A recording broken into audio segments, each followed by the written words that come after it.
This should have been the stage for his grand homecoming, the center of his triumphant memory.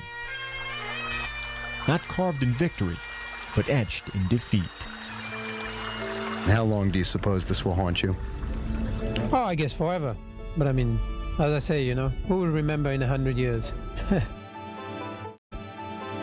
Here's a man who had a golf tournament won and mentally and strategically played a hole so badly that one win in a decade held a 3-shot lead. Now, what to do, what to do. To have the audacity, the stupidity, out of bounds on the left, little stream, little Barry Burn running down the right fairway, 40-odd yards wide or whatever. 3 shots ahead, the championship in the grasp of your hand. 1 hole to go, 3 iron, 7-iron, pitch up, and it's all over, thank you very much. We could just see the ball going through, where the hell's that gone? And then suddenly it landed alongside the Barry Burn on the right. Oh, you lucky little rascal. Shot landed on a peninsula surrounded by the burn on the 17th hole. Be cautious or try to be heroic. You know what? I'm not afraid of anything. You wedge it, you stay safe, or you try to clear everything. Look at here.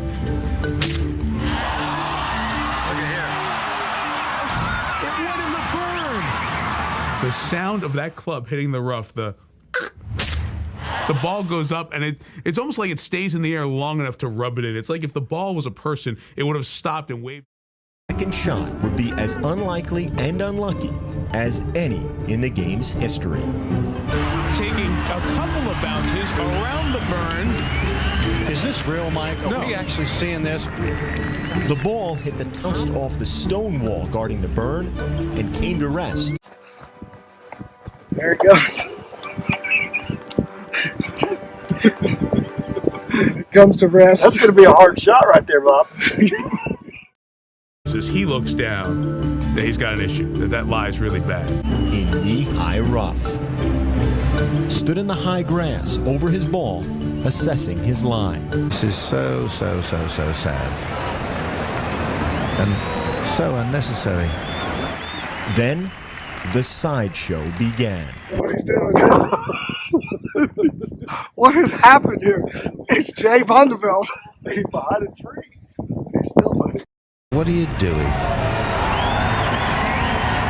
What on earth are you doing?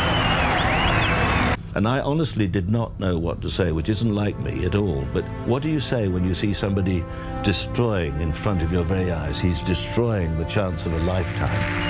You hate to be harsh on somebody, but this is one of the most stupid things I've ever seen in my life. I have to be honest. With photographers swarming.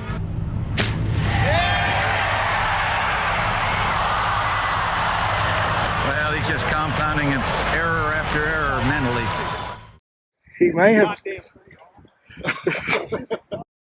It was the man who lost the prize who would become infamous, and the way he lost it, indelible. You have to remember, putting in perspective, you know, it's a game. It's a game, right? It's not, you know, it's not like life and death or whatever, you know. It's your name down on the trophy. his response was, oh, it was just a game of golf. I mean, it wasn't just a game of golf. It was the Open Championship, and it was a championship that he should have won and should be on the record book forever, but he's not. When you sit and you think about it, what could have been, what might have been, it's very difficult to get over that. But and I think the scars are still there. If you scratch away at the surface, the scars are still there. They must be there.